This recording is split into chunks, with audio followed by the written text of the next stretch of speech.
The Flash Gordon song? Yeah. Do it. No, because I think we're live now. I tried. All right. I tried, guys. All right. We are live again with Comic Conversation. This is episode 80 something or other, heading towards 90. But I can tell you it's Thursday, so we're going to have a good show for you tonight. A lot of great topics. Of course, as always, we have Chris, Edwin, and Justin, and myself here on the panel. And Comically Flawed is with us in the live chat, so thank you very much for being number one. Really, a ton of topics came up in the past couple of weeks. Stuff with Star Wars. We're going to talk about Solo, how it did in the box office. So big stuff with The Walking Dead, which has been on for a long time, and quite a few other things. We are going to talk about, hopefully you guys read Man of Steel #1 or are familiar with it, because I'd like to talk about that book. Definitely an important book in terms of where we are with comic books these days. So I do want to give a couple of shout outs. We do stream this through the weekend after this is live through iTunes, SoundCloud. I just actually realized that we have quite a few followers on Podbean, a couple hundred people over there. So I want to give a special shout out to those folks who are listening to us. But we do stream live exclusively here on YouTube. So come check us out if you get a chance.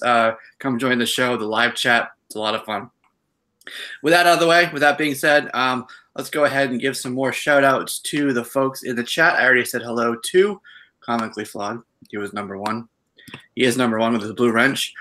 Jason Smith is here. Brian B is here as well. We got Tap Comics. We have Jason Smith again. And I think that's it for now. But I do see others that were listening. So thanks. Feel free to say hi to us. Let's go ahead and give some updates. What have you guys been up to in the past week or so? Jeez. Working and such. I did get a package that I need to go ahead and unbox. I also was able to get actually 2 of my top 10 books, so I definitely have video coming up soon. This is not the top 10 books, but this is just a package of a bunch of books that I picked up from Evan, and so I gotta unbox these. Hopefully it won't take too long of the video, but I'm gonna do that and then show the books I got from my top 10 list as well. So stay tuned because I got some stuff coming. Nice. Be looking forward to that. Yeah. All right, cool. Let's kick it over to Edwin. You did Freestyle Mondays this week? Yeah. Not a lot. I'm trying to get back in the game of the whole YouTube thing. When you've been out for a while and you start doing it again, it definitely is fun to get back into it. But just trying to kind of talk a lot about kind of what's going on and with the whole Star Wars stuff. But to be honest with you, I've actually been mostly preoccupied with my getting ready to do my first show here in Houston. If anybody's watching, listening, and you're in Houston, hit me up at the Houston Collectors Showcase. It will be Sunday at the Marriott Hotel near Hobby Airport. I'll be there just kind of selling books and hopefully taking some submissions to press some books for people just to so they can get ready to submit or sell or whatever the case may be. But that's pretty much it. You guys have seen my banners and stuff that I sent to you. So. Absolutely. Yeah. So are you going to be doing on-site? No. Yeah, no. On-site submissions. I'll just be taking submissions, answering questions, stuff like that. And actually, one of the good things I think about the service that I provide is I actually have people pay me after it's done. Mm-hmm. That way, I don't get lazy or, complacent. Like, oh, I got your money now, so I'm just gonna sit on your books for a while. So, right. So it's like on what do they call it? On contingency. Yeah, that's cool. All right. But yeah, along those lines, though, if you guys haven't seen Edwin's new logo, looks really good. Mm-hmm. Oh, thank you. Yeah, get the redesign up. Yeah, yeah. Show the folks. Well, it just has the SC, but there you go. It looks nice though. Oh, there it is. Okay, so yeah, it did update. So I think I'm just gonna stick with this, the Strictly Comics around, just because it just looks better. I like it. I mean, yeah, that's awesome. Yeah, I like it. Yeah, although I have to say, I think Justin has the best one. just like a picture in my head as a cartoon. No, not that one. Your banner on your channel. It's got like all the letters with different from different comic. Yep. Yeah, that's cool. Yeah, I need to somehow make that into something small that can be my little icon thing. Look cool on a t-shirt. Right? Yeah. I would get sued like crazy. Right? You have the rights to use that. Disney comes after you. It would be Disney and DC. There's one DC letter in it. Like double trouble. Yeah, Warner Brothers and Disney after you. That's right. Lord. Yeah. So other than avoiding lawsuits, what have you been up to over on Exile State Comics? We had, we did our Friday morning comics. That's kind of becoming like a tradition-ish type thing. I don't know what's happening with that. I like it. Yeah, that was a lot of fun. I'm gonna need something to do in the morning in my office, so make sure you. All right. Fire up a show. I'm hopeful. I'm not 100%. I think. Okay. I'm hopeful though that I'll be able to do it. So I've also got a package to open. Of course, my haul to do, which would be part of that. And then I did Sunday morning comics, which I just read the entire Green Arrow Batman The Poison Tomorrow book. Oh wow. And went through that. And yes, it did swerve in and out of a Scottish accent half the time. It was really funny. Or it felt funny anyway. So that was about it. Nice. Awesome. We'll see what this week brings also. Sweet. Yeah. I still have to do a back issue haul, a video. Got a nice good stack. So keep putting it off for some reason. Yeah. I redid a wall over here actually. I put up I don't know if I put it up on Instagram, but I got all these art prints from like Greg Horn, Robbie Rodriguez, and people like that. Got some frames, some nice frames for them. Put them up on the wall, some shelves, things like that. So it's looking pretty nice. Put it right behind one of my desks over here. That's what I did. We had some really bad weather over the weekend. Yeah. So kind of relegated to the house, and that was one thing I wanted to cross off the list. I've been meaning to do that for a while, so you might see that as a background for some of my videos. That's like literally like 5 feet, 10 feet away from me over here.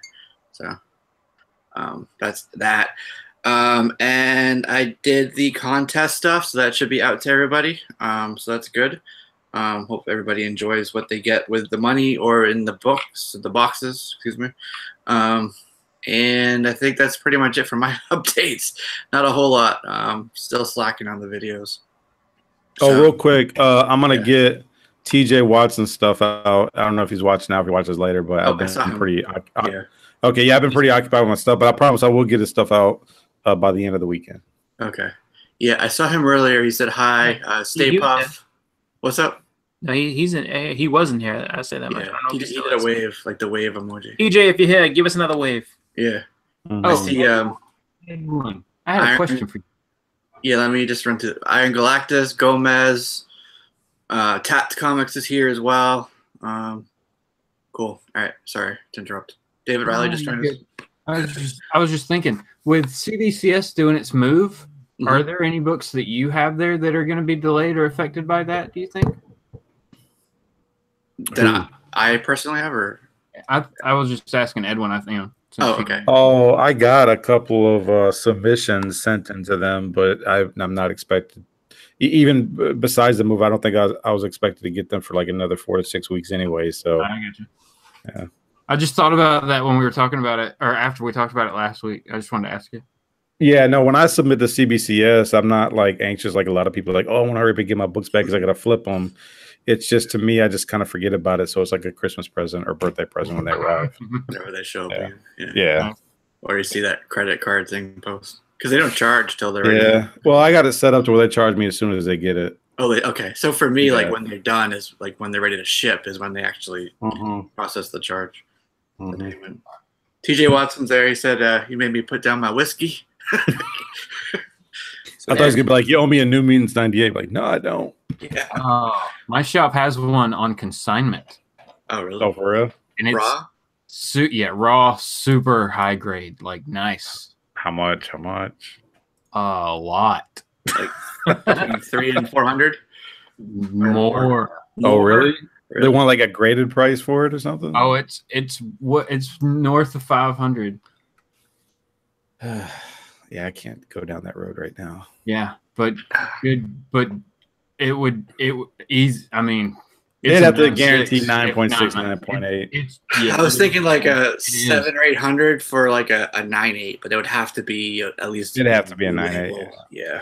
It really, really is that super high grade, unless there was some weird defect that both me and the shop owner didn't see, because I went over it.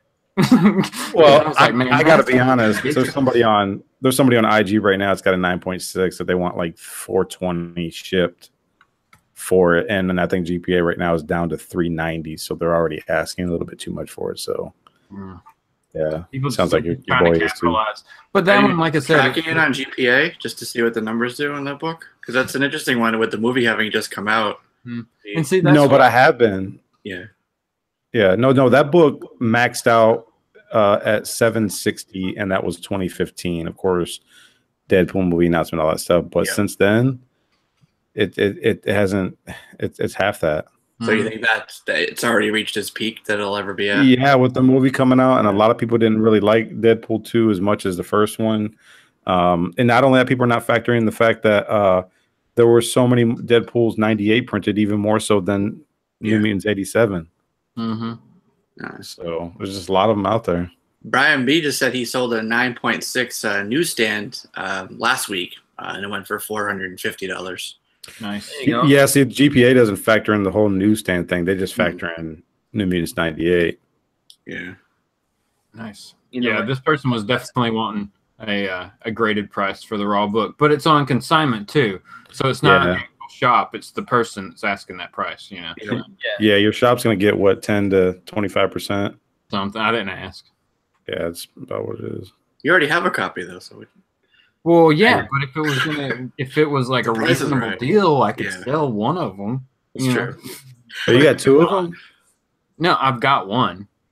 Oh, That would be number two if it was Yeah. not Oh, the yeah. price it was. Yeah. All right, cool. All right, so let's jump into the Solo news. If you guys remember from the trailer when they said, you remember what they said? Yeah, like he was part man, part machine. That's right. They said, part man, part machine, total weapon. Prepare to go solo. And just a quick plot synopsis on the movie, just to remind you guys. It's an android killing weapon designed by the military, and they entered Latin America, whatever planet that was, to destroy the rebels who were fighting to maintain their freedom. He developed an affinity for some villagers, and he actually helped the villagers fight back. So that was, pretty much the plot for the movie. It was PG-13, language and some combat violence. Yeah. It was pretty cool having. Well, I mean, he had to redeem himself at some point. He just, he can't be, all bad all the time. I mean, we all know Solo for who he is, but I mean, the thing that bugged me was that at the point when he went bald, I was like, "Are you serious? He's bald? Yeah, really. Why is he bald?" So now I'm lost. Who went bald? I apologize. It was hot in the jungle. That's right. He had I mean, yeah, depending on the planet, you gotta adjust for the climate and everything. But I don't know, man. I just it just didn't sit well with me. I was just like, why? Why is this happening? Yeah, it was cool that they picked up the guy from Highlander. Was he Kane? Yeah. I think his name was Kane in Highlander. Yeah, that was cool stuff. Yeah. Good to see another movie nod in there. I mean, cool stuff altogether. Yeah. Yeah. Also had a great soundtrack. That's right. Did it really? No. I was about to say, because I mean, I know aside from just the regular cinematic music, I've never heard the soundtrack though. I gotta check that out. I don't think it happened. I don't think it has a sound. I think the lead of the film might have been on the soundtrack. Oh no, Really? he's got his own song. He had a music career. Oh, that's bad. Oh boy. Is anybody picking up what we're putting down here? No. Come on, guys, in the chat. Come on, keep up. That's about that New Mutants 98. That's right. Right. So Okay, so we've been talking about the 1996 Mario Van Peebles movie Solo, not the one that just came out. Nobody picked up on it. I'm kind of ashamed. Yeah, I was lost. I'm sorry. That's okay. That movie came out like what 20-something years, 25 years ago. And it came out, and it kind of corresponded to when like Solo was in Spider-Man comics, or he had like his own little like miniseries too. So I originally, when I heard about this movie coming out, I was like, "Oh, cool! Is it like the comic book guy?" Yeah, exactly. I thought it was at first. Yeah. You know, he's a mercenary too. You know, he goes and fights and shoots. Same thing. Yeah. Wrong. What a shame. All right, so let's switch our sails, change tack, and talk about the current Solo, which just came out. Unfortunately, it didn't do too well in its opening weekend. Pretty much stalled out at $103 million in the U.S., which falls far short of all of our expectations. Well, not mine. Not expectations, but what based on past Star Wars movies and the fact that it was a holiday opening weekend. There's no other movies that were up kind of competing against it. There was a lot that was for it to do better than that, but it didn't. $103 million. So for most movies or franchises, that's pretty decent opening, right? But for Star Wars, it's the lowest opening domestic weekend of the whole franchise, really, except for I think it was Rebels that had a movie that was released before the show. Was it Rebels or Clone Wars? I think it was Rebels. But that was like an animated thing, so I don't know, kind of not really count. But it's Ron Howard's best opening movie, so he's pretty stoked. Even though it kind of like flopped on his side for Ron Howard, yeah, he's pretty happy. This did really well for his filmography. In terms of its performance. Critically different. I'm just talking financially right now. Right. So did you guys see it? No. Okay. Nope. And not because I was avoiding it or anything like that. I just didn't have time this weekend. Yeah. Well, I'm looking at Star Wars Episode 2, Attack of the Clones, and opening weekend only did 80 million.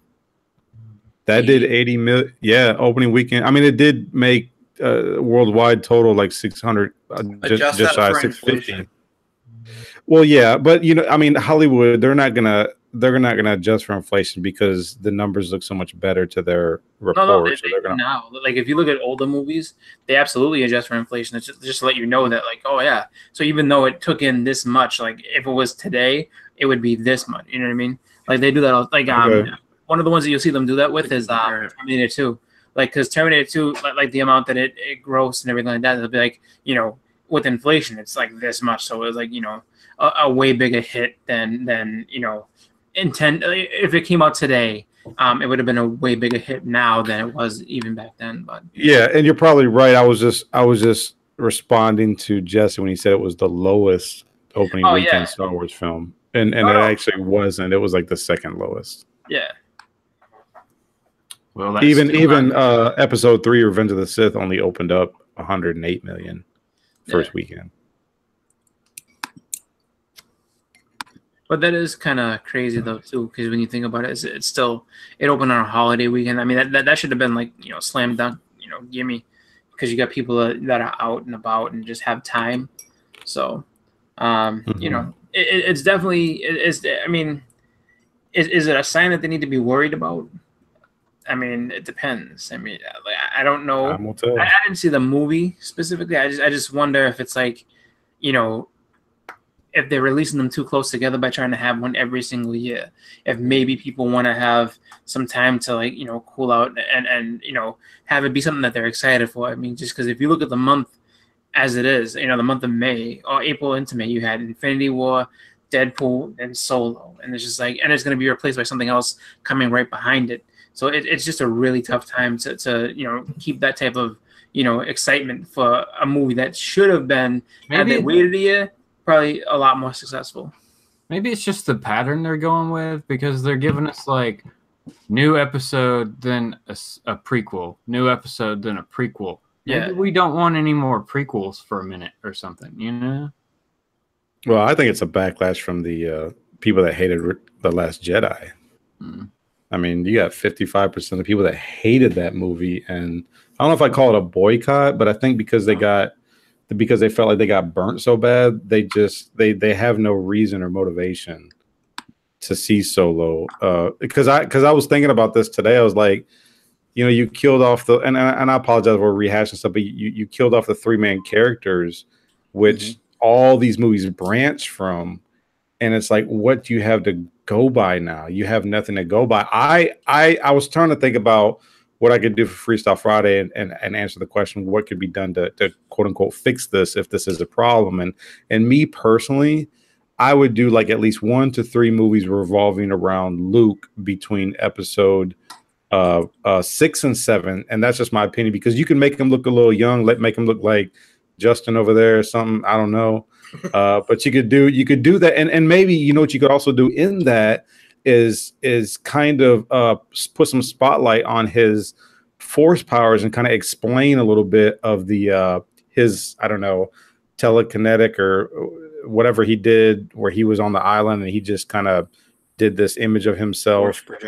Force projection. Yeah, you could explain that because I remember when Obi-Wan died, he was like, when Vader was getting ready to kill him, whatever. He's like, I'm going to become more powerful than you can imagine. If I'm not mistaken, I think that's what he said. Yeah, strike me down, I'll become more powerful. Yeah. So like, I mean, find a way to kind of put all that together and show like how you do become really powerful, and then that would kind of fill in the people's explanation, and I guess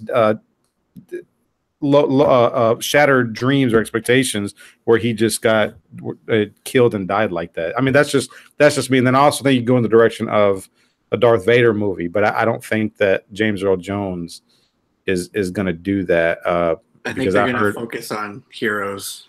Well, no, I understand that, yeah. but I'm talking about these core characters that these fans love. People don't care about Rey. They don't care about Finn. They don't care about Kylo Ren. They care about Luke, Han, and Leia. That's who they care. And Vader. That's who they care about. Yeah, but you already have Vader. Like the entire 6 episodes is Vader. Like you can't really. Yeah. Nothing more to tell about him. But all right. But let me ask you guys this: when you guys saw Rogue One, wasn't it like? Didn't you just geek out a little bit when you saw Vader in that film? That was the Vader that everyone was terrified of. Like that's the way he was able to move and just have. Yeah. So no, I like the Vader in that. I did misspeak when I said that, so I do have to say my bad. I was talking like the movies since The Force Awakens, the lowest of those. Oh yeah. They've been like $200 million, movies. This is like half that, basically. Yeah. So I misspoke. So I wanted to correct myself, even though Edwin corrected me. Crapping that whip. Yeah. But I don't know. I just feel like so. Tell us how you feel. At some point, you have to go with new characters. Like they're gonna die. They're gonna be done at some point. Their story will be told, and then you move on. But that doesn't mean that's going to be for everybody after that. There's going to be a whole new generation, all these young kids. Like when we first saw it, this is their Star Wars. There's a whole generation of kids out there who Rey is the first one they've ever seen. You know what I mean? Mm-hmm. But at the same time, I do, and it's tough because like with Han and everybody telling their story, and they tried to do that with Han, but then you get to that struggle where it's like, that's not my Han. That's not Harrison Ford. I don't want that Han Solo. So it's kind of a catch-22 there. You're never going to please the entire fan base or the entire fandom. And that's okay. Not everybody has to like, every movie. That's perfectly fine. But it's going to be tough kind of moving forward, especially after episode 9, when the Skywalker saga is basically done. Mm-hmm. What do they do, with the franchise going forward, Mm-hmm. Will it be like the Rey saga from then on or whatever? Or, how are they going to do that? There's talk about, a couple things. So I'll mention, because we do have them here on the list. So there's talk of what's coming next for the anthological side of it. So, we had obviously Solo, a Star Wars story. What's next? Last week we talked about Obi-Wan being pretty not far along in pre-production, but they built the writers' room. They kind of have the outline of what they want to do. They locked in some time at Pinewood in London.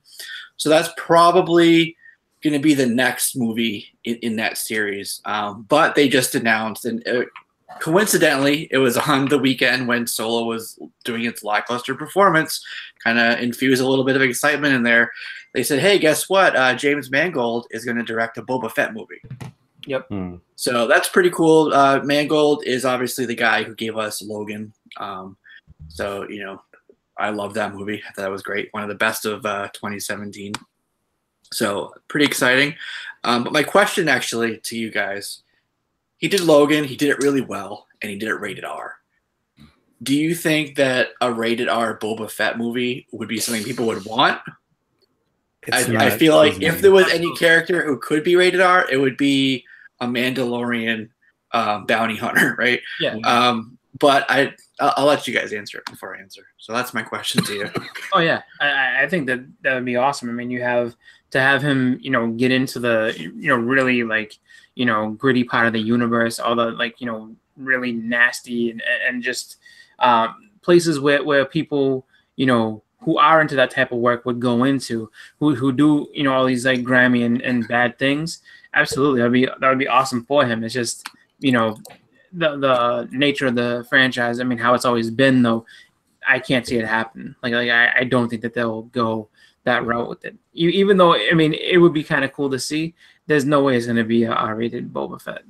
Yeah, no, that wouldn't fit in with Disney's idea of the Star Wars franchise. No. You know, although like, you know, claws through the skull, you know, that type of stuff from Logan, I think that would be pretty awesome movie. So, yeah, I mean, what happened? I would love to see him go all out and just have some pretty cool battle scenes and stuff like that. But I mean, yeah, it's not going to be like lots of blood and guts and nothing like that. It's just going to be, you know, it'll be him, and it'll be as gritty as PG or PG-13 will allow.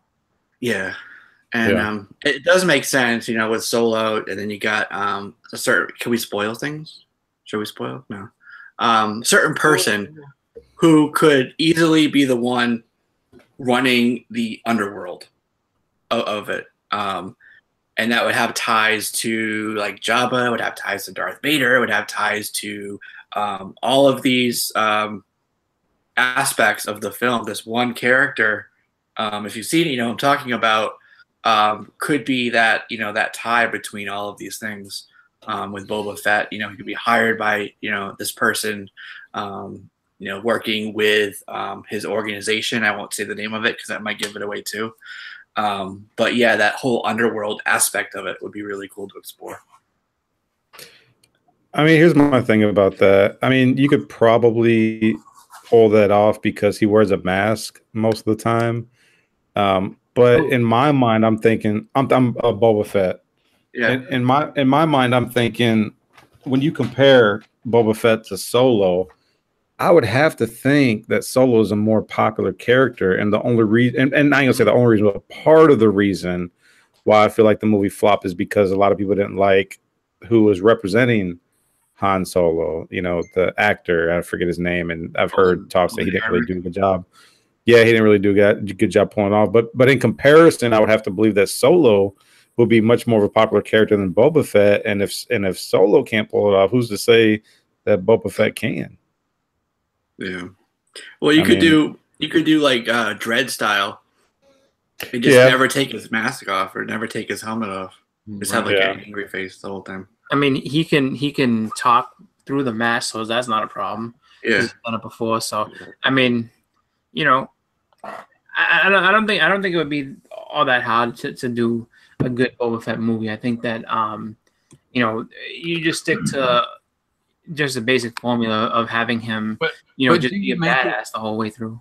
Do you make it like a prequel Boba Fett movie, or do you make it pick up after he crawls out of that hole? That's the question, because I know Sarlacc, a Star Wars story. I'd kind of like to see how he got into being, you know, bounty hunter and all the rest of that stuff, like what he did to like actually make him fit around the galaxy. But yeah, from the time from Camino to when we first saw him in A New Hope.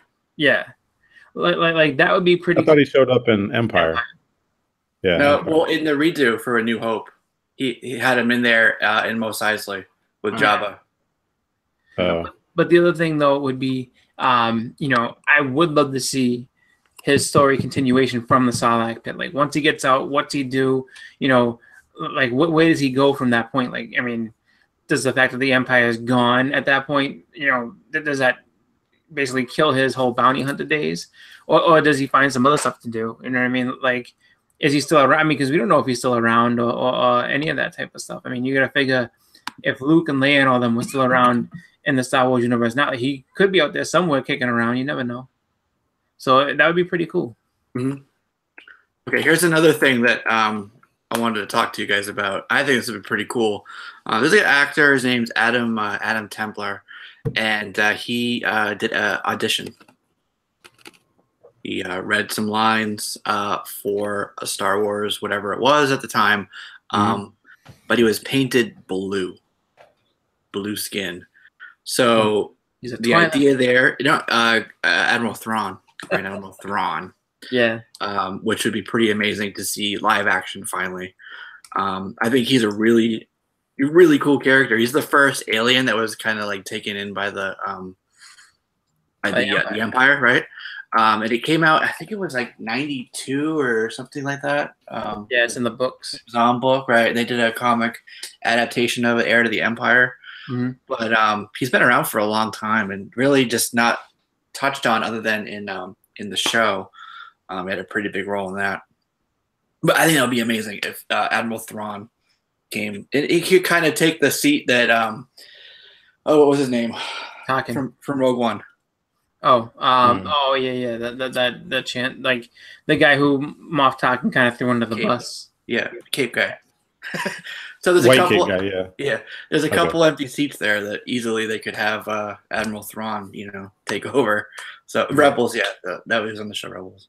So yeah, Admiral Thrawn. I just wanted to mention that there was an audition tape out there for a live action adding Thrawn to the franchise. May happen still, we don't know, but hella cool. Well, you guys know obviously more about this stuff than I do, and as just a regular casual Star Wars fan, I feel like what you're talking about in Boba Fett would kind of be reaching. Maybe it's a little too soon. I personally think that as a casual fan, Star Wars fan, I think that the safer bet would be to fully develop and just run with a Obi-Wan Kenobi movie or trilogy, because he's already an established character from the prequels. Well, that's what I was saying. Obi-Wan is already in like pre-development. It's the most furthest along of the next movies. Yeah. So we're definitely getting an Obi-Wan movie. And you know, he knew Han, right? So I think we said it last week, but Alden is contracted for 3 films, so 2 more. So he could definitely do Obi-Wan. He could definitely do whatever else is next. There's a whole bunch of stuff that they're talking about, like Jabba the Hutt, and you know that would work with Boba Fett too. Yeah, I can't sit there and listen. Woo my Boba. Oh. I couldn't see it. 3 hours. No, I'm sorry. I don't want to have to be about like his group. You know what I mean? It couldn't be just about him. Yeah, no, but I just can't deal with the talking and no. He's good in small doses. That's about it. I just can't listen to him sit there and, you know, mumble all the way through. That's too much. I want as little Jabba as possible. Yeah. He's a tadpole in the beginning. He's a little fishbowl in the right. Shows how he becomes big time. But hey, real quick, I did hear a rumor today. I heard, now this I could be wrong, but I heard that Billy D. Williams may show up in episode 9. Ah, yes, yeah. He was 81 years old. He was saying he was like training and getting ready, and like working out. Yes. Like, yeah. And that's the same thing that some of the other guys who came back had to do too. So it's like this exact same like getting ready sort of pattern that they had to. Oh, that would be hilarious. Because I could hit like he'd be like, "So where's Han? Chewie, it's great to see you." Yeah. His voice, I love the way he talks. Yeah. And he was one of the glaring omissions from Last Jedi. Everyone's like, where the hell is Lando? Yeah, somehow. There's no reason why he shouldn't be there. So, yeah. Unless they said that he died already or something like that, you know, like they could have easily. I mean, it would have been a shitty thing to do, but they could have easily killed him off, like when oh, the Falcon. And then when those people came back and tried to get Solo, and he's trying to negotiate with them. He's like, look, you already killed Lando. Like let's talk this out. Like that would have been fine. Like, you know, that's enough to get rid of him. But I'm glad to see him coming back because, like I said, he's a you know, really cool character. As far as you know, seeing him back in a movie it's good for that nostalgia kick. So I'm happy. I'm all for it. Well, shoot. I mean, they killed off freaking Luke. They killed off Han. You know, Leia passed. What do you got left? Really die? I mean, yep. Like, or did he just? And at the end of episode 9, Billy D. Williams gets the Millennium Falcon back. What? Yeah, He takes it back. And then it breaks down. Yeah, he tries to make the jump to hyperspace. Yeah. It just becomes an icy tomb for him in space. It's like go out and like change the tires. Yes. He's a jump. All right. So, okay. So that's good for Star Wars. So let's move on to the next thing. I'm going to give you a log line here, and you tell me what movie you think it is. Horror action story of a scientist who, in trying to find a cure for a rare blood disease, accidentally transformed himself into a living vampire who, disgusted by his own bloodlust, chooses to prey upon criminals he deems unworthy of life. Count Duckula. Morbius, the living vampire. That's right. So there's a log line now for the film. It's slowly moving forward. Looks like Sony's serious about putting that out. So a little bit of progress on the Morbius movie. Hope you all have your 101s. I was curious if it's going to be following more of his his actual living vampire comic, the one that was kind of an offshoot of the Monsters, rather than anything having to do with Spider-Man. Just because or Midnight Suns. Yeah, so something along those lines, because it's just like they're gonna have to pull from material, and it's just like if you don't have him with or battling Spider-Man in some way, shape, or form, then the Amazing Spider-Man run doesn't really work.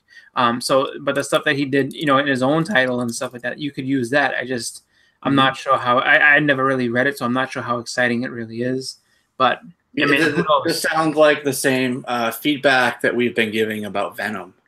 Where the fuck is Spider-Man? Oh, you can do a Venom movie without Spider-Man? It's like the same thing. But you can do a Morbius movie and not have the main guy from your franchise in there. I don't know. I mean, I feel like I'm not saying that Morbius can do multiple movies. I don't think either one of them can. I just think that there's stuff you can pull from. The only way you can have multiple movies with Morbius is if you do a Midnight Suns type story and you bring in other horror characters.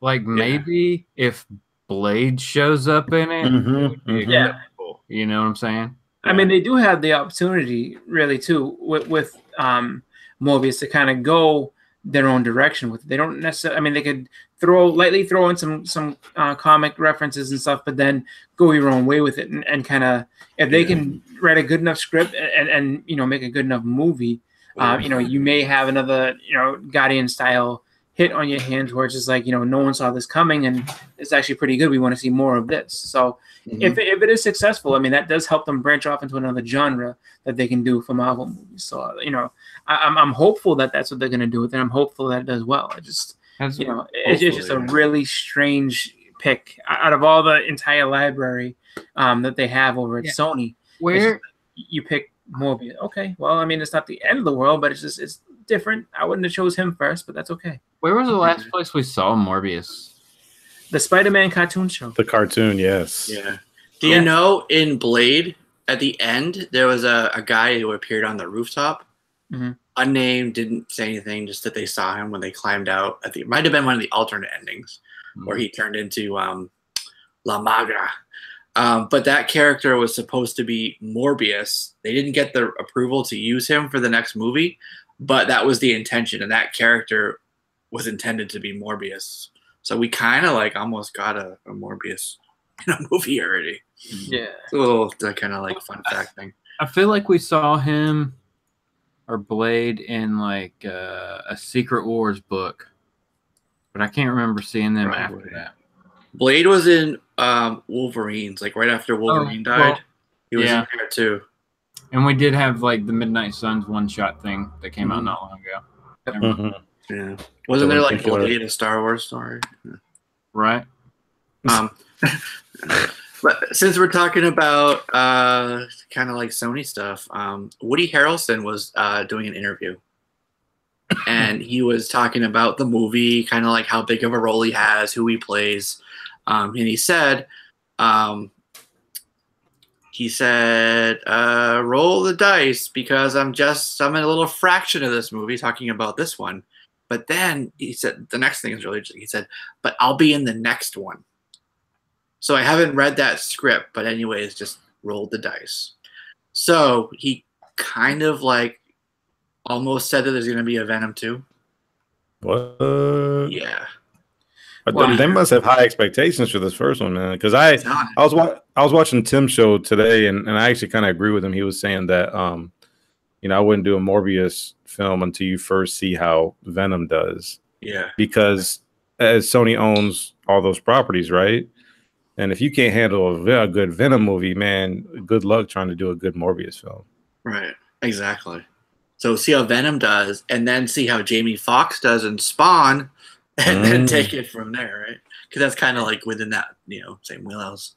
Yeah, that'd be cool too. Todd McFarlane's creations on the big screen. Yeah. Well, I think the toughest part though, with the whole Venom thing is that Venom himself is a character that they need to expect a lot from, because they want to go ahead and move forward. So it's just, I feel like in terms of making a movie, even though it's just like, yeah, all right, hope that this does well, and then definitely do this if it does do well. But then again, like I said, you have a chance with Morbius to be a sleeper. Something that no one saw coming that was going to be good. And with Venom, though, you have something that the expectations is definitely going to be high, because, if that's going to be like their launching pad, then they're going to want that to be like, a really, really awesome movie. And, that's where all the pressure comes from. So I'm not saying to release Morbius first, obviously, but I think that Morbius has a little bit of an easier road to get, fans if they do it right. Because, like I said, it's just one that people, I don't think, would even expect for it to be good. So if people go, just go check it out, and it is good, that could, help launch a few other, either villains or obscure, characters that they have over in Sony. Yeah, exactly. And we're still waiting to hear about Silver and Black. Yeah, that's another one that like right now as much as I want to, like a holding pattern. Exactly. I can't. Yeah, that should definitely be that should be held in, until you find out what goes on with other things. Just because Silver Sable, I mean, that's such a hard sell. It's just like really, Silver Sable. I mean, not that she's a bad character. It's just though. I mean, but to put them out there before they show up in a Spider-Man movie, they need to show up in a Spider-Man movie, and then we can have a movie about them. That's the only way it'll work. Yeah. Especially Black Cat. I mean, Black Cat is a classmate of Peter Parker's. It's like he needs to have that interaction with Felicia Hardy and say, "Oh, hi, Felicia, how you doing?" You know what I mean? Just that whole thing where they have friends, and then she becomes Black Cat and all that. But I don't know. I guess the fact that they don't want to have to throw Tom Holland in a movie, over and over and over again just to get these characters out is probably how they're looking at it. Where it's just like he's also working with the MCU and all that type of stuff. So it's tough to kind of I guess contractually maybe it's a hassle to have him in a lot of different movies, even on their side of things. Mm-hmm. It would be a hard sell, and you'd have to have a heck of a writer, because if they're hesitant on doing a Black Widow solo film after how many years, and then just to say we're going to do a Black Cat and Silver Sable, I don't know, man. That's like rolling the dice to me. Well, get this. You said Black Widow, right? Yeah. So we got some information on that actually. Being scripted by Jack Schaefer is the guy's name, but apparently it's going to be a prequel to Iron Man 2. Okay. Which that's kind of when she came in, and you found out she was like working for S.H.I.E.L.D., right? She was, what was her name? She had a different name, like Natalie something or whatever. Oh yeah, Natalie. She was Natasha Romanoff. Yeah, she was Natalie. Yeah. Yeah. So it's going to be like a prequel to that, and it's supposed to be talking about, not talking about, but like relating to Winter Soldier. Supposed to be part of it. Did you guys see Red Sparrow? No, I know what you're talking about though. Okay, so it's a very similar movie. A lot of people were like, "That looks like a Black Widow movie." Yeah. So the production designer for that movie, which a lot of people really liked, is on board for this project as well. So that's pretty cool. They're gonna show the Red Room and all her training leading up. So that's kind of funny though. But there is something that they always refer to, which was her time in Budapest, and she had that big thing with Hawkeye about like, this reminds me. It was during the Battle of New York in Avengers, I think it was. Yeah. Like, this reminds me of Budapest, and then Hawkeye goes, "That's not how I remember it," or something. So, and then later on, I think it was in Winter Soldier. They referred to it again. So a lot of people have said, like, what happened in Budapest? Tell us that story. Yeah, you know? Make it like Hawkeye, Black Widow in Budapest spy movie. That'd be cool. That'd be pretty good. I mean, I was gonna say if they make it, too much like Red Sparrow, then it's just like, okay, so you have a Marvel movie copying this other movie that was basically stealing from the source material of your actual original character. That's kind of, it's like it's just kind of like this endless loop of just not plagiarism, but this endless loop of borrowing from other people's ideas back and forth. Red Sparrow basically used sex as a weapon. I don't think that Disney would do that. No, it'd just be like, the intense training and all the rest of it, and then spy missions and all that jazz. But that'd be cool though. I mean, anything to really make that kind of stand out, and to, if it's going to be done well and done good. I mean, because it is kind of strange and telling about I guess the motivations behind certain. I would just say like the whole fact that she's never had a solo movie up to this point, and she's been she's been in the MCU since Iron Man 2. It's just like she should have had a solo movie by now. Yeah. I mean, solo movie, team up movie, something like she should have been, on her own. With the success that Wonder Woman had, this should be like fast tracked at this point. You know what I'm saying? Yeah. Like get it done, get it good. Yeah, I'm expecting that to be Phase 4 somewhere in there. Mm-hmm. Right. Yeah, I'm also kind of curious. Like, I mean, were they waiting for something like let's let DC take the risk and then see what happens with the female, because they're definitely gonna do Wonder Woman. Let's see what happens with this. If it does well, then we'll put this out. It's just like, why wouldn't you want to be at the forefront of that and be like, you know what, we're gonna take the risk. We're gonna see if this works out, and then if it does, we're gonna do the best job we can and make them have to really step their game up to chase us. Right. Well, that's the thing. Okay, we are getting Captain Marvel, but Black Widow should have had one already. Yeah, absolutely. She's done her due. She's put in her time. Right. Yeah, but doesn't Captain Marvel fit more in the Infinity storyline than Black Widow? Isn't that why they're doing it? Yeah, Black Widow would be very grounded. Captain Marvel is very cosmic, which absolutely it's much more in line with the overall plot. But but it still doesn't take away from the fact that it should have happened before. And I think that too is just it's actually kind of funny just because everybody, I mean myself including, has given DC a lot of criticism, just for not being, as good as the Marvel movies, and it's the truth. I mean, for the most part. And it's just like, but that's the one thing that they really got right was the Wonder Woman movie. They took the risk and it actually paid off for them. And they actually are the one. So, I mean, I wasn't saying that Wonder Woman was a perfect movie, but it was good. It was a very good step in the right direction. Mm-hmm. And, Marvel has to chase that. So if Marvel doesn't do a good enough job, then, it's going to show and people are going to be like, okay, so, this is where their Achilles heel is. They can't make, female characters standalone movies. Like that's their problem. So what we do? We really ramp it up with Wonder Woman and just, pour as much, funding, everything we possibly can to make that movie spectacular every single time. We do it because they can't compete with that. Mm-hmm. Absolutely. Touche. Yeah. That's what I would do if I was them. Yeah, absolutely. So we're talking about production designers. Another production designer, the one who worked on Dredd, Mark Digby, has joined the Flash movie. Apparently they're dropping the whole Flashpoint thing, but they're still moving forward with a Flash movie. So I like Dredd. I think that was a fantastic movie. I Yeah, it was a good movie. mentioned it when we were talking about Boba Fett, but yeah, really, really cool movie. Definitely a movie that catered more towards like the diehard fans, you know. But this guy is done. He did Slumdog Millionaire. He did Dredd, of course, Ex Machina, Annihilation. So he's got some pretty good movies under his belt. So which makes me think, yeah. That makes me a little bit more hopeful for the Flash movie. Hopefully, he can make Ezra Miller Flash character.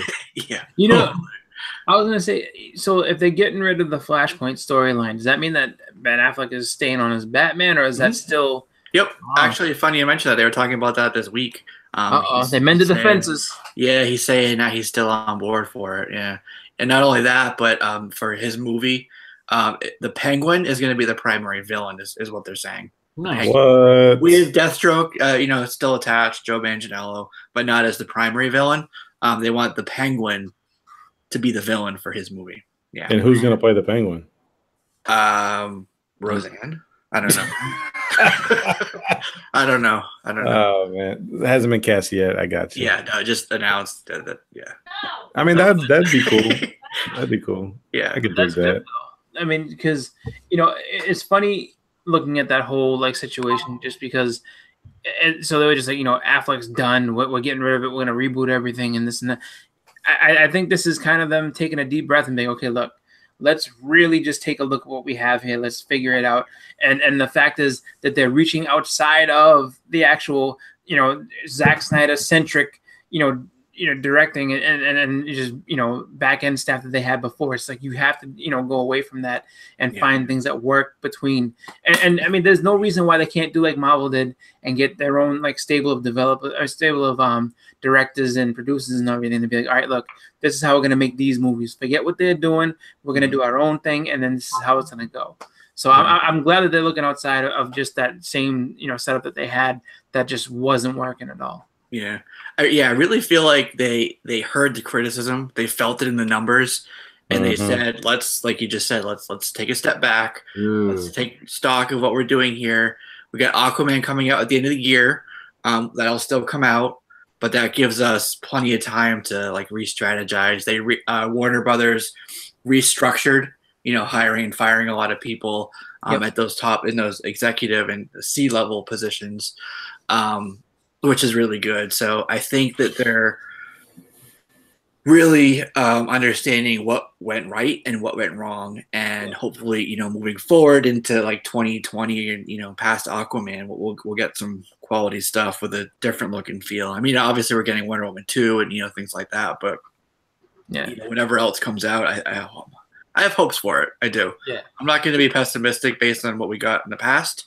No, because I do believe that they, like I just said, listened and they're taking stock and re-strategizing. So that's my take on it. That's the smartest thing they can do. It's just, I mean, that's just it. Like obviously it's just like, all right, look at them instead of, like you said, being negative, just look at our mistakes. Like, you can't get, and that's what they were doing for a long time. I feel like they were just ignoring everything. They're like, you know what? These people don't know what they're talking about. You know what I mean? We'll just get them. We'll just keep packing them in. Like we'll sell them something that they like eventually. Don't worry about it. And then it actually takes someone, brave to come up and say, look, like, this is not working. Like you can't sit there and just bury your head in the sand forever. Like, we have to take control of this, or else we're going to end up bankrupting ourselves and have nothing. Like, this is stupid. We have so many characters, so many stories. There's no reason why we can't make this successful. It doesn't have to be what they're doing over there. Let's make our stuff and then do, you know what I mean? And I think that's really like, the best way to do it is to really like just self-evaluate and then go back. I mean, I don't think that, I'm not saying that Ben Affleck's the greatest Batman that's ever been and nothing like that, but you have a guy who has a ton of star power, someone that, people have said that they enjoyed seeing him in the role. So why would you go back and recast it just to, go ahead and try to reestablish the guy all over again? Like, give their origin story. You would have to fire me before I would quit being Batman. Well, that's right. It's just you have to give the guy a chance. As much as people are like, oh well, Batman versus Superman and then Justice League. You just look, give it a chance, see what these new directors and these new people can do with it, because it's going to be different. And I think it's going to be a lot better this time around. Yeah. I agree. Yeah, but when you're talking about Flashpoint, you better step back, because if you rush that, like I didn't read the comic books, but I saw it when it was on Netflix, and that was a very good story. And I think there can be a lot of complexities within it, and you need to not rush something like that, in my opinion. Especially if you're gonna have all these other characters as a part of it, because if you mess up that, it's gonna be like, well, you messed up BVS, you messed up Death of Superman, now you're messing up Flashpoint. Where do you go next? Crisis. You're gonna mess up Crisis on Infinite Earth. Messed up your reset. Just give up now and walk away from the whole Yeah. thing. Just reboot everything. Start all over. Yeah, you messed up your reboot, then you're screwed. I mean, I looked at it, or it's just, I mean, that the way I look at it is that like Crisis on Infinite Earths is going to be like their Infinity War if they choose to go that route. I mean, I don't know if they even can begin to, because there's so many characters in that book that like you really can't. Oh, it just in that whole series. I mean, it would be really on TV. You'd have to really change a lot of stuff. They have a huge advantage to where all of their characters are in house. Yeah, I just think about it where it's just like I mean I understand that, it's just like, but you have to figure. I mean, you have so many people that you have to cast just for those movies. It's just like, and it's a long story. I mean, it would probably have to be at least 2 or 3 parts if you're gonna try to. Yeah, I agree. That's something that definitely shouldn't be done in a 2.5 hour movie. Yeah, they could probably do like a really like They could fix the Flash, and the TV Flash could be in the movies. Yeah, there you go. Exactly. But like, no, honestly, because I mean, and then the old Flash from the 80s. There's all these different Earths. There's all these different multiple like ways you can. I mean, there's a lot of things you can do, and it's just like, it's just the way I see it. That would be like, I guess, their Infinity War story if they were going to do something that big and that scale. But it's going to take a long time to get to that point. So. In the meantime, have fun bringing out some characters. Like, I mean, people were speculating about a New Gods movie, which would be awesome to see. So just do it right. That's all you got to do. Yeah, just take time and do it right. Like, no one's going anywhere. But I think Kevin Feige is kind of a secret weapon for Marvel, because you got somebody that loves these characters and grew up reading these stories. I think DC needs something like that. Not Warner Brothers, like. Well, Warner Brothers, yeah, but DC needs something like that. You need like these hardcore DC fans that absolutely love these characters and these stories to contribute to these films. That's kind of, I think, why they brought in Jeff Johns. But but Jeff Johns, he's I mean, they got him in there to do that, and like, he's going to change it all. But he's a writer, and that's he's written for the characters type of stuff. But it's just like, the thing is. I know that those people like that exist. I mean, there's definitely huge DC fans that have, that are actually like, making movies that could, get in there and do that. It's just, Warner Brothers really has such a tight grip on everything that, it's going to be the biggest thing is to get them to loosen up that group and be like, look, can you let me make this movie? Like, this is the idea we have. If you let me do it, it'll be successful. Almost like I would say, in the way of that, like, I know the stakes weren't as high for like the Dark Knight and all that type of stuff, but they let Christopher Nolan do what he wanted to do. They're just like, all right, this guy knows the story that he wants to tell. We're just gonna let him do it, and that's what they needed to do. Is just be like, look, let these people tell the stories that they want to tell. Don't get involved. Just step back here, because if Warner Brothers had that much of a hand in the Dark Knight trilogy, and it were really like, like those movies would not have been as good as they are. Mm-hmm. Yeah, and I wasn't discounting Jeff Johns. I was just saying, basically, I was just kind of talking about how you need somebody with the passion of a fanboy, and I don't know if he does or not. That's just how I see Feige. That's all. Yeah, no, I agree. You can hear it when he does interviews, how excited Feige is about all these characters and like digging into like the backstories and the cards and stuff for them, just to learn about them. But he's been with Marvel since long time. He's been there a long time. We know what it is. It's just like, while he gets to throw it back in everybody's face, his parents, everyone else, like, what are you doing with those comics? It's stupid. What are you going to do with comics? And he's just like, I'll show you. He's like, see, look, I'm making tons of money with these comics. You said I'd never do anything with them. They're a waste of space. Oh, man, I get to that, because that would be great to sit there and just, get at somebody like, my wife would be like, they're a big waste of space. Are they a big waste of space now? Now that we're working on, Iron Man 14? That's right. And we're living in this, huge mansion because of it. Somebody has interest in your grill, Chris. My grill. Got a girl back there? You got a girl in the background. Are you over your phone? No, not as far as I know. What the hell is he talking about? Evan. Oh, he's an idiot. No. That's not a girl. It's a printer. Oh, it's a rolling cart with a printer. You're grilling up some 8.5 by 11s. That's right. Nice. No, he said that Evan's a clown right now. That's funny.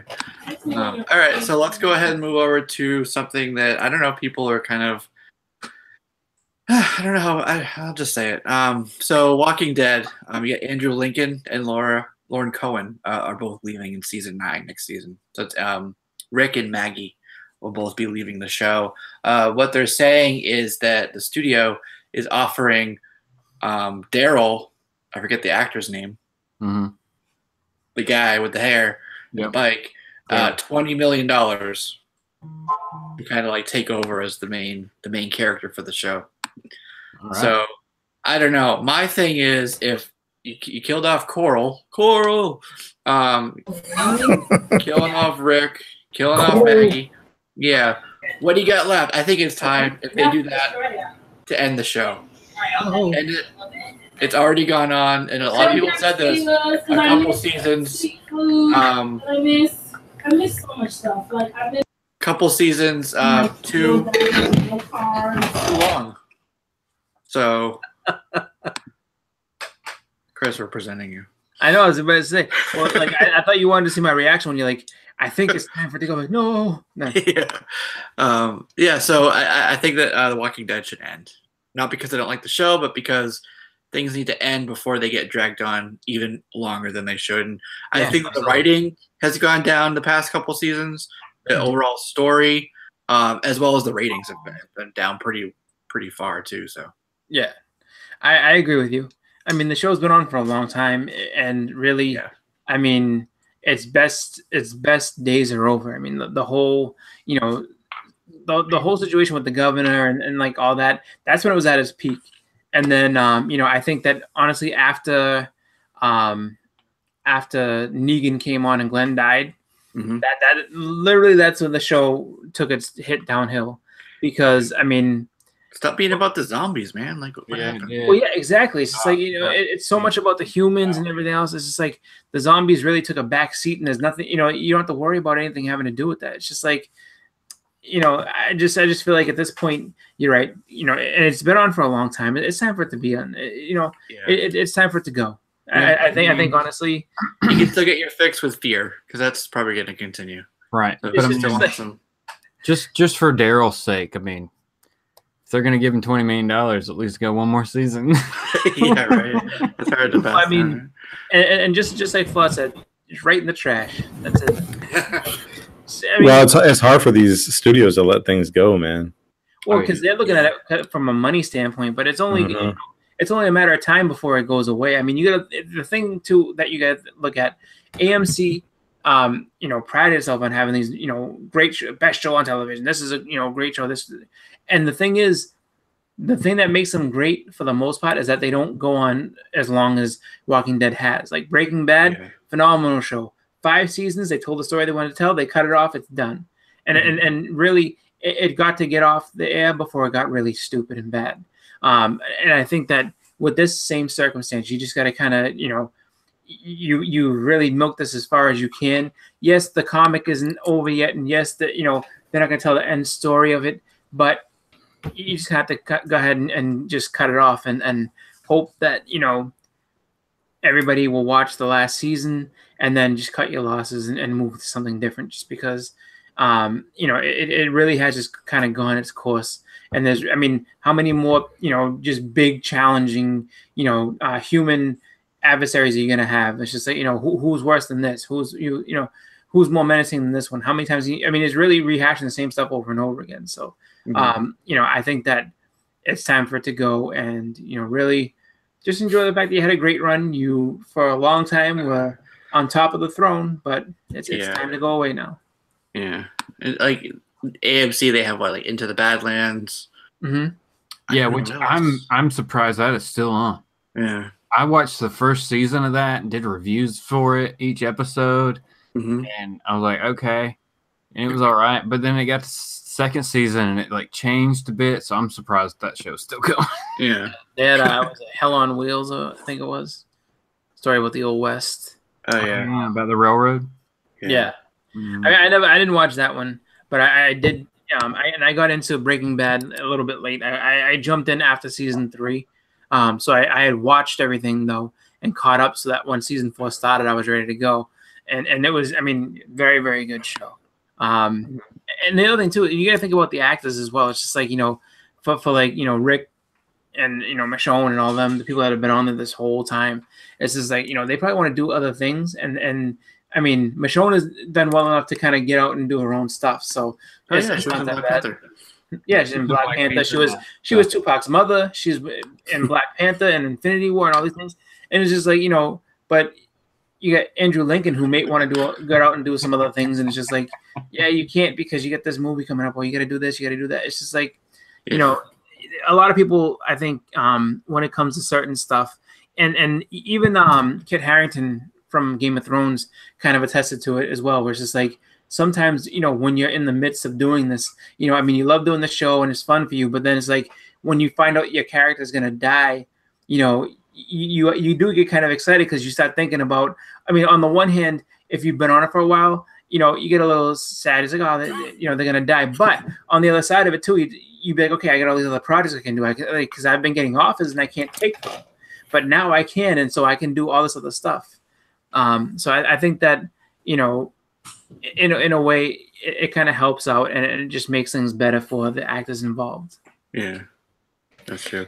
Tacoma Comics said Badlands is horrible. He also said they have Better Call Saul. And then Stay Puft says... Better Call Saul, yeah. Yeah, I like that. Stay Puft, 1983, I do agree with this. He says, for Badlands, the story's average, but I watch it for the kung fu action. Yes, that has some really good martial arts scenes in there, choreography, fight scenes. That's the best part of it, in my opinion. Yeah.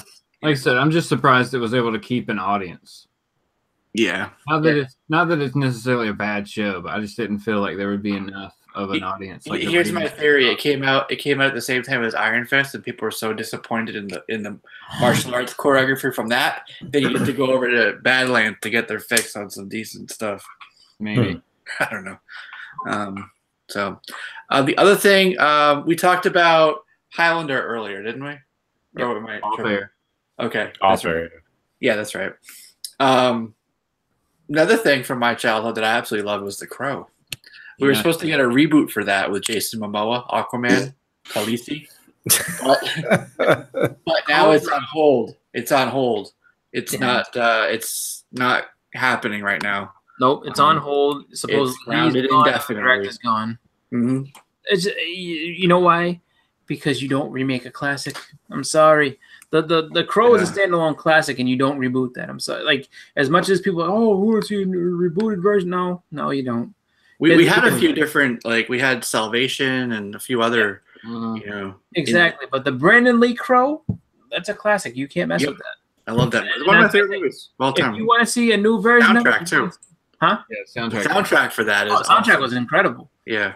But it's just like, if you want to see a new version of The Crow, something updated, go out and get yourself a goddamn Blu-ray of the original Crow and watch it in HD and just listen to the music and just see a great movie.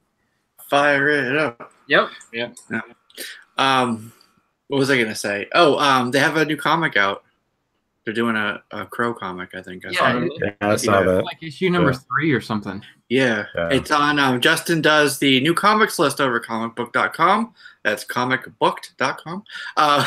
It's up now, so check out the list if you want to see the name of it. I'm sure he put it up in the past week or two, if it was out in the past week or two. Yeah, it came out today or yesterday. Oh, did it? Nice.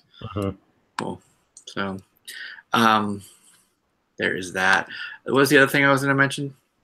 Completely forgot. Steve Geppi from the Geppi Entertainment Museum. It was in Baltimore, right across from Orioles Stadium. Opened in 2006, over 6,000, I think, items, valued at millions. I saw that episode of Comic Trips. Yeah, exactly. So they went, they looked at like Action 1, they get the AF-15s, all this pop culture stuff, dating back to like, I think 250 years of like pop culture and comic book history. Everything. Wow. It's closing on Sunday is the last day. So what he did, really kind of unfortunate. What happened, unfortunately, even though it was right across from the Orioles Stadium in Camden Park, right? Still wasn't able to attract a lot of people there. So sales were down and stuff. So that kind of is what drove to that decision. But what he's doing is donating 3,000 of those items, comic books included, to the Library of Congress. Oh, wow. So they're going to be opening up a whole area there at the Library of Congress in Washington, D.C. There's a whole room for like the Steve Geppi stuff. What is pretty cool because I was looking it up. I actually put up something today on comicbook.com about it. And they have hundreds of thousands of comic books in their catalog that you can take out and read and look at, and research, dating all the way back to the 1930s. So it's pretty amazing that they have this really extensive comic book collection at the Library of Congress, Pretty cool. Yeah. And now they're adding all of his stuff, which is valued in the millions. See, that saddens me because I feel like people are just so much into computers and cell phones and social media that nobody really goes out to appreciate stuff like that anymore. I love the museums and stuff like that. Like I would totally dig going to see a multi-million-dollar pop culture collection. I mean, come on, man! Like an action #1. Be amazing. Yeah. The only reason I haven't gone is because I'm in South Florida, very far away from it. If I was somewhat local to that, I would have, definitely been there. Yeah. Maybe they should run a comic book shop out of it. I don't know, something just to get people. I'm sure the rent in that area is ridiculous, though. Probably. And I mean, you're right across from Camden Yards. It's not something that's probably cheap real estate. Prime real estate.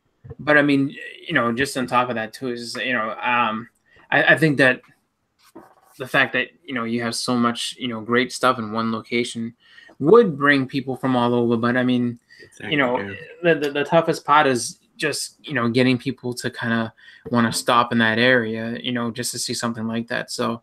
If it was in New York City, maybe not so bad, or like LA, something where like, it's something that, just kind of catches the eye on, the way to see some other stuff. Having it in Baltimore is kind of tough.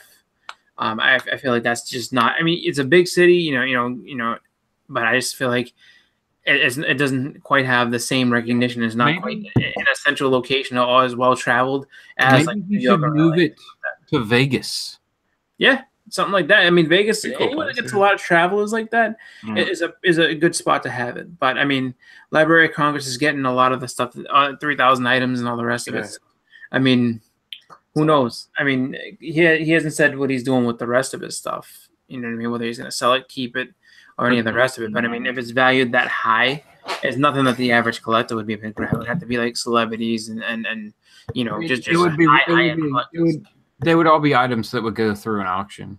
Yeah, I was just gonna say I'm sure we'll see some things cross heritage auctions. Yeah, right. So it'll just be like really high end collectors and people that can afford to drop hundreds of thousands of dollars on first appearances of whatever character or memorabilia from movies and stuff like that.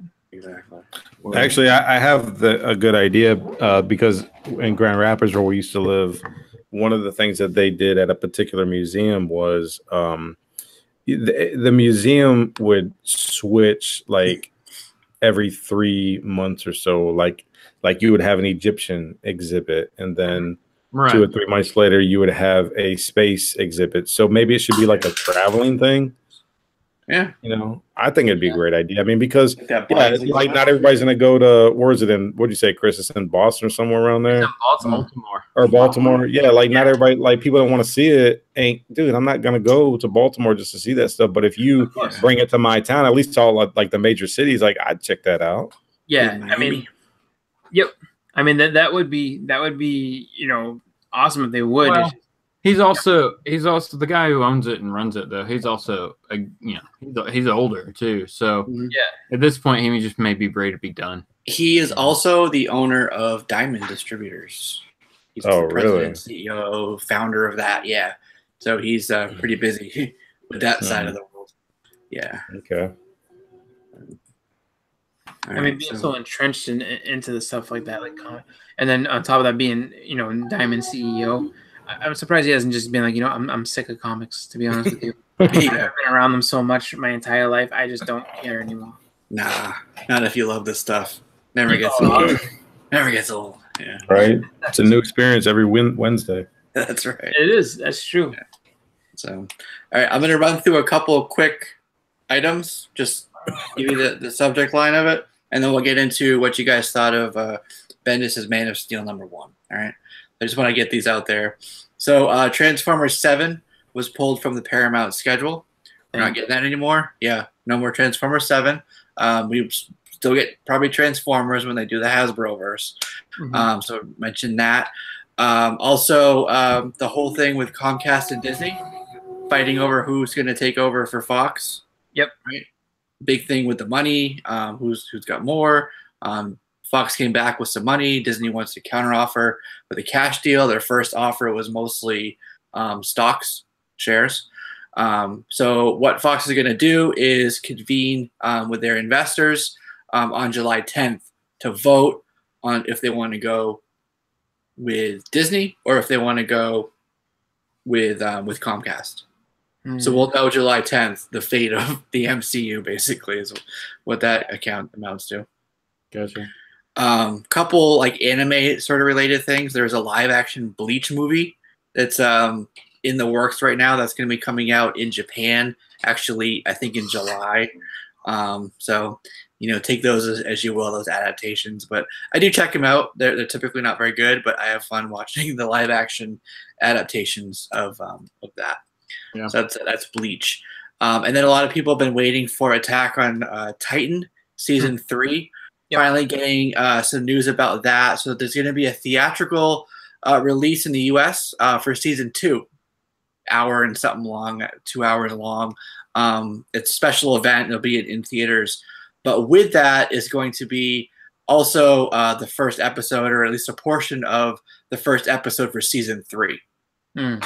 So we're finally getting a little bit for Attack on Titan in terms of the next season. Yeah, so that's good news. If you want to see a nice depressing show, watch Attack on Titan. I got through about the first 5 episodes. I was like, this is just hard to watch. These poor people. There's no way they can win. Yeah. All right. And then they bought up some domain names. This is kind of like not really news. It's just nerdy stuff that interests me. For Wonder Woman 2. So they'll have stuff, because they like to buy these before other people buy them, and they have to buy them for more money, right? But when they do that, a lot of times what they choose as the domain name is telling about what the movie has in it. So they did things like from 1980 all the way up to 1989. So they have Wonder Woman 1980, you know what I mean, for the year. So that kind of tells you, right, the year range for the movie. Right. You got Wonder Woman Arrives, Wonder Woman Minerva, Wonder Woman Cheetah, Wonder Woman Returns. And then this one's interesting, Wonder Woman Rises. I thought that was cool. I think that would be a good name for the movie.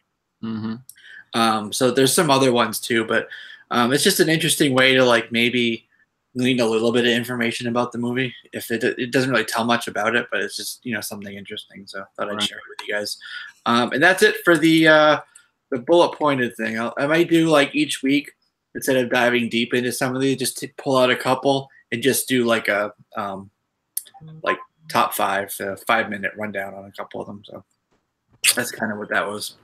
But what do you guys think of Man of Steel #1? Did you read it? Real quick. Yeah. Let me chime in on that because I didn't read it, and I know you guys are going to talk about it. Yeah. I didn't realize we were supposed to read it, so I apologize for not getting my homework done. That's cool. I don't think we really talked about it. I am not thrilled about spending $3.99 a week on a book. Now, had they did that for a Batman book, maybe, but Superman, I don't care if Bendis is writing it. Well, it's a miniseries. No Justice was a miniseries that went. Okay, I didn't know that. Okay. Yeah, it's just a mini. So. Gotcha. I didn't read it. I also wasn't, sure if I was supposed to or anything like that. I wasn't aware of that.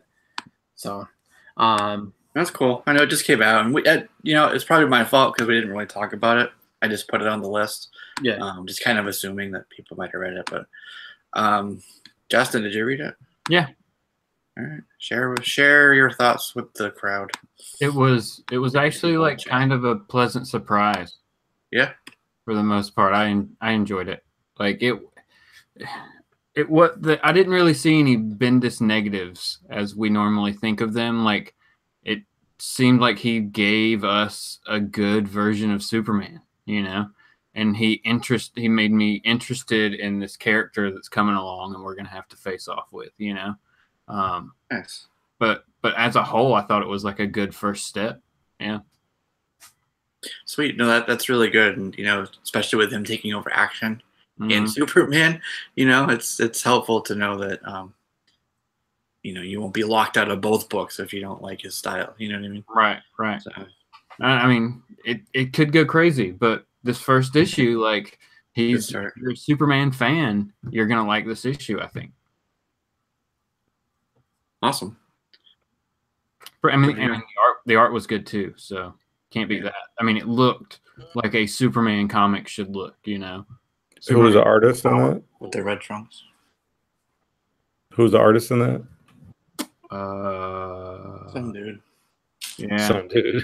That's what they put. Crap. Who was it? Ivan, right? It wasn't in Brad Booth, was it? Didn't he say it was? No.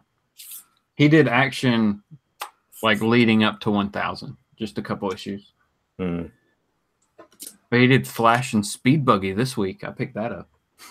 I got the Super Sons one with Dynamite. Oh, nice. I haven't read it yet, though. Yeah.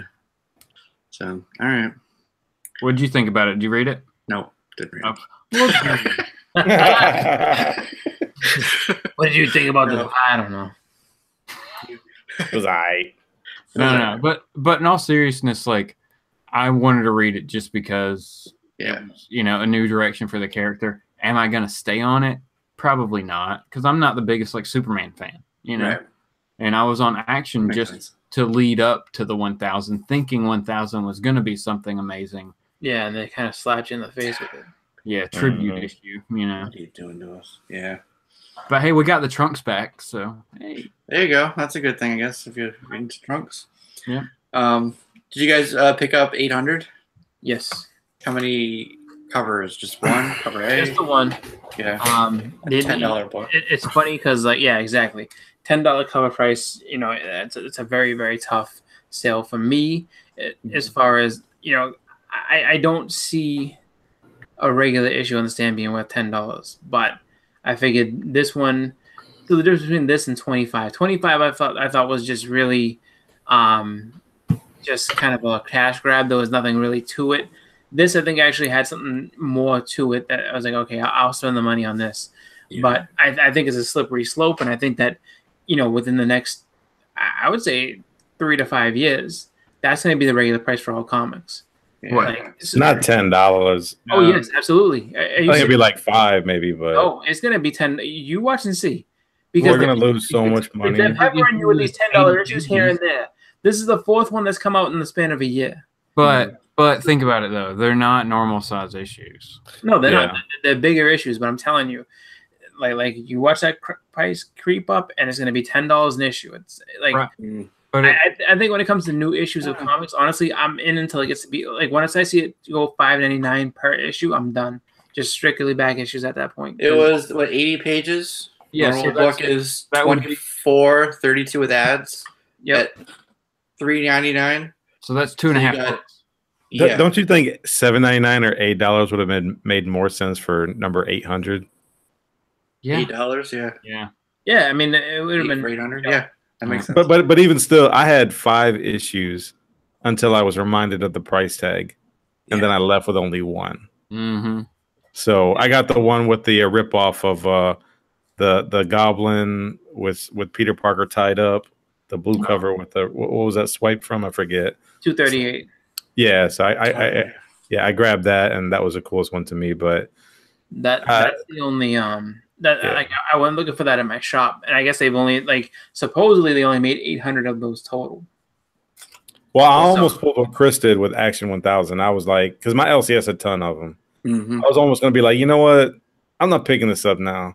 I'm going to wait until there's a sale or something and get it for $1. Yeah, that's a tough one because pre-orders at the retail level were, I think, somewhere around 200,000. They were boasting about that at a retailer summit like a month or two back. So I think shops are really anticipating that. Centennial issue. They were. I think last Bendis issue. You get the Red Goblin story. So all this stuff, but then the fans get there to the shop and see that price tag. Yeah.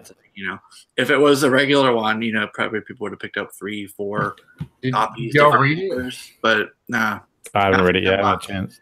It's it'll shock you, and if you're a big Spider-Man fan, you might get a serious emotional reaction to something that happens in this book. Is it any more shocking than ASM 700, where we had the Superior Spider-Man and Doc Ock? Yeah, completely different type. But same type of reaction. Yeah, possible. It could get you. If you're a longtime Spider-Man fan, this could get you. It could get me. Okay. Mm-hmm. Yeah. NES said that it was $12.50 in Canada. Yikes. Yeah, those Canadian bucks. Brian B, as we know, he works at Phil's Comic Shop in Margate, Florida. He says we're doing $10 for one, or 8 each if you bought more than one. Nice. Or pre-sold, it's a set of 13 for the open order ones, because there was a bunch of ratio ones. Mm-hmm. The Virgin covers, I don't think those were qualifiers for those, but if you paid them full by FOC and ordered the full 13 open order cover set, it would have been $90. Wow, that's that include the Steve money there too. Instead of $130, mm-hmm. It's $90. So that's pretty good. Did that include the Steve Ditko covers? Because those are going for friggin' ridiculous. No, I don't think that was open order. Yeah, those were I had seen that on I was just checking out. Oh, which covers? If I see this in the shop, which ones should I pick up? And I was like, Steve Ditko cover. I was like, okay. And then I looked. I was like, holy shit! They wanted $500 for that stupid cover. I was like, you got to be out of your mind. Or reproductive. I mean, because I don't even think he drew it. I think they just took an old image and just call it remastered. Yeah, they remastered it. It's like, oh my god! Yeah. I mean, the one that you got, Edwin, is going for over 100 right now on eBay. Like people want that 230. No, it was just a variant. It wasn't a. Oh no, not that one. No, I apologize. Not the 230. The one where he's not where he ripped the costume, but where he's Hobgoblin is flying away with Peter Parker tied up and his mask is off. Yeah, I'm sorry. I was gonna say, the one thing that did strike me at my shop, I had to sift through a lot of them to find one that wasn't pretty damaged on the spine. As far as like the top and bottom corners, a lot of them came damaged. It was just at least at my shop, maybe we just had somebody who was rough with them. I don't know, but there's just a lot of there's just that corner just tears that it was really tough. I was like.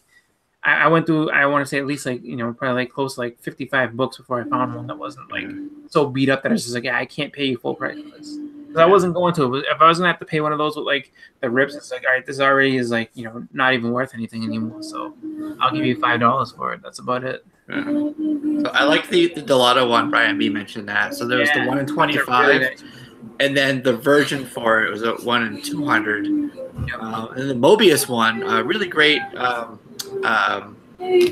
artist from France. I think he's from France. He was friends with H.R. Geiger and stuff. But it's from the France. Purple one. I think he's from France. Mobius. Yeah, he is. Yeah. So he's one of those not Western market traditionally artists. Like Manara's not really, Italian and the French and Yeah. Some great stuff. You don't see his name pop up too often. No, not for comics. Not for quite a long time, actually. Yeah. So it's really cool to see that. So I do like that cover. But Yeah, it was nice. the version is a 1-in-100 for that. Yeah. Oh, geez. Yeah. So I have a quick question. Does the Spider-Man have the black costume in this one, Justin? I'm gonna read it, but I'm just wondering, does he have the black costume in this one? No, he just has it on that one cover. Oh, so it's just a cover thing. Okay. Yeah, yeah. I love the black costume. Sorry. Yeah. Black costume's good. Wait, no, yes, he does.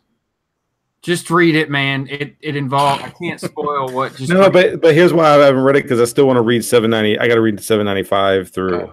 first. You haven't read any of the story yet? I mean, I read like the first 2 or 3 issues once Red Goblin got introduced. Ah, okay. All right, yeah. I don't want to spoil it for anybody, but There's some twists and turns and Yeah. swerves Okay. there. It's- Gotcha. there's stuff and things, man. So Brian B said that the second printing has a black costume cover. So for Edwin's black costume cover fix, the second printing of the book will have it. So you gotta pick that one up. There you go. There is. Will it be a nice discounted price of like $5 instead of 10 though? That's the question. Well, there are 2 covers that have it. There's a swipe of 238. of 300. Yes. That Mhm. was that the fractured variant? Yeah, and then there's the one where it's him and the Red Goblin, and he's in the black suit. Yep. Mm-hmm. Yeah. Either one you can go with wouldn't be bad. I did not see the cover swipe 300 at my shop, so I'm assuming that one is decently expensive. Yeah. It's the shattered one, right? Yep. Yeah. That's Which going is for funny. about $70 on eBay. Yeah. I actually saw, and I should have took a picture of it while I was at that small con up in New Hampshire. I saw the actual fractured, like framed This up, one. Oh wow. With a black suit. Oh no, that's what you're talking about, Justin? I think you're talking about like the actual. No, this is Tyler Kirkham, Unknown Comics. Oh, okay. I was gonna say, I saw the actual framed, real actual piece up in the shop in New Hampshire. That was crazy. I was just like, I mean, the guy who does it, it's just huge. I mean, this is this huge, like, almost like, I think I would say it's probably about like, almost like 3 to 4 foot, like tall, and like, about the same length wide, just huge, just, like this one. piece all with like glass and stone and everything like that. Yeah, that was a good one too. It's Lucio Perillo. We're talking about, Italian artists and painters and stuff. Yeah. He's one of them. Perillo, Delato, Yep. Italian guys. But yeah, like it's really cool to see like that This chat. was the one. Y'all probably can't see that, but that's the one I was talking about. Oh, here, let me present you. If it'll show up, it may not. Yeah. Okay. Oh, I see. So that one and that one's cover price. It's not a crazy variant ratio or anything like that. So that one's really cool. That is cool. I didn't see that one. Yeah, I like that one. Well, the one I was trying to find to show you guys. There's other ones. The good thing is that that one that you're saying is cover price and everything. Mm-hmm. A couple months, dollar bin. Yeah, Then y'all. that's what I did with issue 25. The first one that was $10. Ooh, that one's awesome. Second That's a print. good one. That's gonna be the second print. That's the second print cover. I'm ordering that one. Yeah. Edwin, you got your black suit on the second print. You're on For mute. 800. Yeah, that's a cool cover, man. Yeah. Okay, I might spend $10 for that one. This looks like Umberto Ramos. I don't know who did it. That's exactly what it reminds me of. Yeah. Well, Ryan, he was just saying it connects with the previous Ramos covers. I'm not sure if that's so that's what the second print is supposed to do, is connect with the other ones. Here's the 238 homage. Yeah. Yep. Yeah, that one's going for over $100 right now. That's yeah. Redonkulous. The second print is sold out from Diamond already. They announced the third print earlier today. Jesus. Crikey. Third print, fourth print. Here's the Ditko. That's going for some bucks too. That's $500. Yeah. Oh my god! I thought it said $49.99. I was like, oh no, bad. Another 9 in there. I was like, wait a minute. I had to double take. I was like, oh, $4.95. No, that's not gonna work. Yeah. Brian B said the second print's already sold out from Diamond, and they've already announced a third print today. Yep. Wow. This is Midtown Comics. That's Francesco Mattina. That's pretty cool. Yeah. That's 2 covers, right? It's Spidey, 800. I don't know. I had to look, and then Venom. Venom #1. There you go. That's gonna end up being, I think, like Thanos 13, where it's just like you're gonna have 5 and 6 printings of that book, because 800 everybody's gonna want to get, and I mean, you get the first printing, great, second printing, third printing, all the rest of it. So I mean, I don't know. I think that it's a great book to own, but the price tag makes you not buy. It definitely held people back from buying as many as they would if it was the regular price, $3.99 book. Mm-hmm. Like, had it been a $3.99 book, I probably wouldn't have gotten one on Wednesday by the time I got to my shop. But because it's a $10 book, people, probably bought the one and walked out the door. Mm-hmm. Exactly. So, I hear some good things. Big things are happening in Venom 2 and 3. So definitely check them out. Put those on your radar. I'm not going to tell you to buy them or not buy them, but put them on your radar if you like important events and characters happening in books. Is it a spec purchase? Should we speculate yes. it? I'm going to go ahead and say yes. Okay.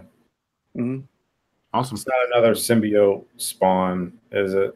Oh, it's funny you said that. In the issue, Justin, didn't they kind of say how to say symbiote? Seriously? There's a scene in there where with Mr. Sim, and then he's like, "What's your last name? What's your last name? Boat?" Yeah. Break it down. Yeah. So they kind of low key confirmed how to say it. But all right. So what do you guys get coming up on your channels over the weekend and into next week? Anything fun and exciting plan? I know we talked about freestyles and mornings, Fridays and Sundays, and freestyles. So yeah, live shows for me, of course, probably, of course. Friday morning. I think I'm going to be able to pull it off again, so we'll see. So that would be like 10 a.m. tomorrow morning, and then of course Sunday morning comics, as always, on Sunday morning at 10 a.m. Right. Plus, who knows what else? Who knows? Yeah. But yeah, just big shout out to everybody in the chat too for showing up tonight. It was a lot of fun. Yeah.